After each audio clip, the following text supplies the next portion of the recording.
ada santri kita, dulu dia sekolah SD juga, sekarang dia berada di pondok tahfiz Quran Syuhada, masih kecil orangnya, dia baru tamat SD, sekarang sudah duduk di kelas 2 SMP, berarti nggak pernah beda jauh umurnya dengan kalian, tapi alhamdulillah dia sudah punya keberanian untuk tampil berpidato di depan. Ayo saksikan bersama. Saya persilahkan kepada Ananda Narahi untuk maju ke depan. Waktu dan tempat dipersilahkan. Semua dengar ya. Assalamualaikum warahmatullahi wabarakatuh.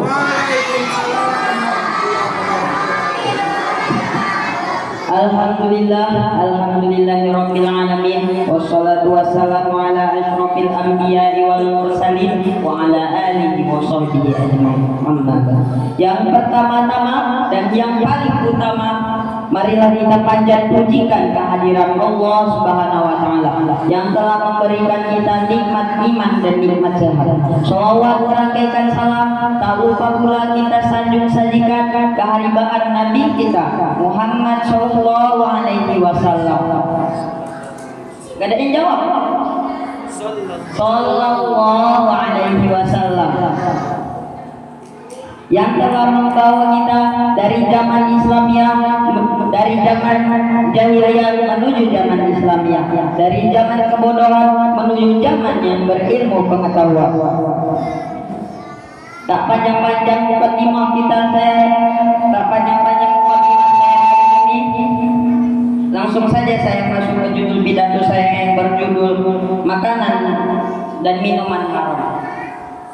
Sebagaimana Allah berfirman dalam Al-Quran surat Al-Baqarah ayat 168 yang berbunyi, Ya ayyuhan nasu kulu mimma fil ardi halalan thayyiban wa la tattabi'u khutuwati syaitan, yang artinya, wahai manusia, makanlah dari makanan yang halal, yang ada di bumi, dan janganlah kamu mengikuti langkah syaitan.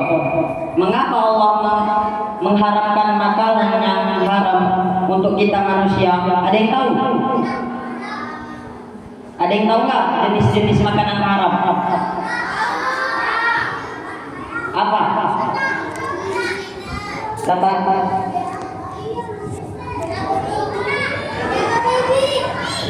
babi, ya babi salah satu makanan haram. Kenapa babi diharamkan? Ada yang tahu? Kenapa? Kenapa? Karena kotorannya, betul. Habis itu ada apa lagi? Hah? Najis. Gak sholat. Babi mana yang sholat?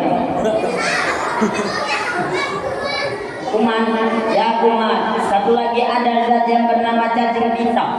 Cacing pita kalau dimasak itu nggak mati dia, digoreng nggak mati. Jadi cacing pita itu bisa menimbulkan penyakit untuk kita. Maka babi diharamkan oleh Allah kepada umat manusia. Apalagi contoh makanan haram?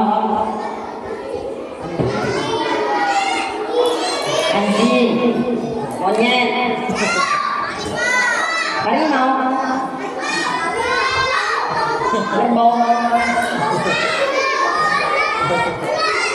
Sebenarnya, diam.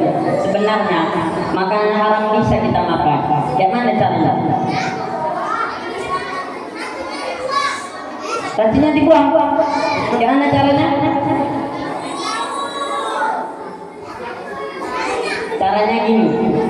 Kalian ya, misalnya kalian berkemah di tengah hutan, kalian gak ada perbekalan nih, gak ada makanan kalian udah habis, kalian ada lihat babinya, kalian ada lapar kali, kalian pilih bertahan hidup dengan makan babi apa mati?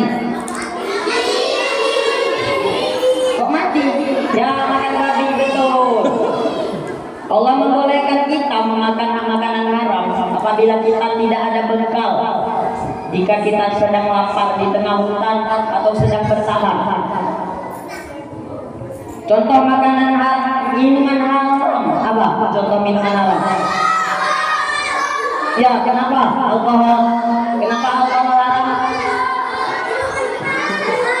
Kenapa alkohol haram? Ada yang tahu? Hah? Kenapa? Jangan minum keras. Alkohol bisa memabukkan kita. Allah melarang minum-minum yang memabukkan.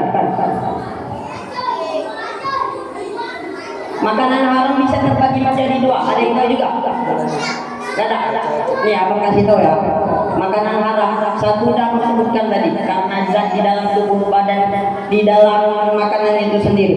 Dua, ada makanan haram karena cara memperolehnya. Gimana cara memperolehnya? Ada yang tahu juga?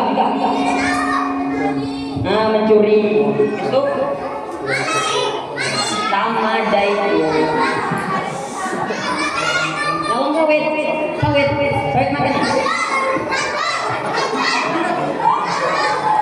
Makanan itu bisa jadi karena pengelolaannya. Misalnya kita beli apa ya? Beli roti di Alfamart. Kita nyolong duit mama nih. Kita nyolong duit mama tanpa izin mama. Duitnya haram apa enggak? Jadi makanannya ikut haram. Udah tahu? Udah.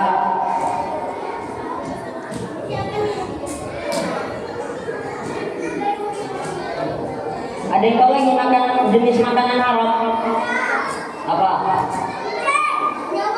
Kucing. Benar. Nih abang kasih soal ya. Nih. Kalian misalnya naik pesawat. Ini kalian mau pergi ke Qatar. Pesawatnya ada gangguan jantung. Kalian ini mati. Kok mati? Kalian ini jatuh nih di tengah-tengah salju. Kalian ini mati kelaparan, ada yang mati, ada yang bertahan hidup, sebagian dari kalian. Ini kawan-kawan kalian mati nih, beku. Ada yang mati kedinginan, ada yang mati kelaparan. Kita lihat kan tadi abang bilang ini kan, kita boleh makan makanan haram kayak anjing, babi itu di tengah hutan saat kita nggak ada makanan kan. Ya. Ini boleh nggak kita makan kawan kita sendiri sesama manusia di tengah salju tanpa ada api? Nggak boleh. Yakin nggak boleh. Jadi abang ada nonton satu film, apa nama filmnya? Lupa abang nama filmnya apa. Nanti dia itu tentang pesawat jatuh dengan gangguan misalnya, maka jatuh itu di bawah gunung es di bawah tuh. Salju semua tuh, gak ada makanan apa-apa, cuman manusia ini aja, manusia yang tidak mati, jadi makanan manusia yang hidup. Tuh orang yang makan daging kawan orang ini sendiri. Jadi kesimpulannya, kita sesama manusia pun boleh makan, tapi saat ganti. Udah tahu semuanya? Mungkin ini aja yang dapat abang sampaikan. Jika ada kata-kata abang yang salah, mohon maafkan, maaf. Ya betul kan ini, jangan nggak maaf.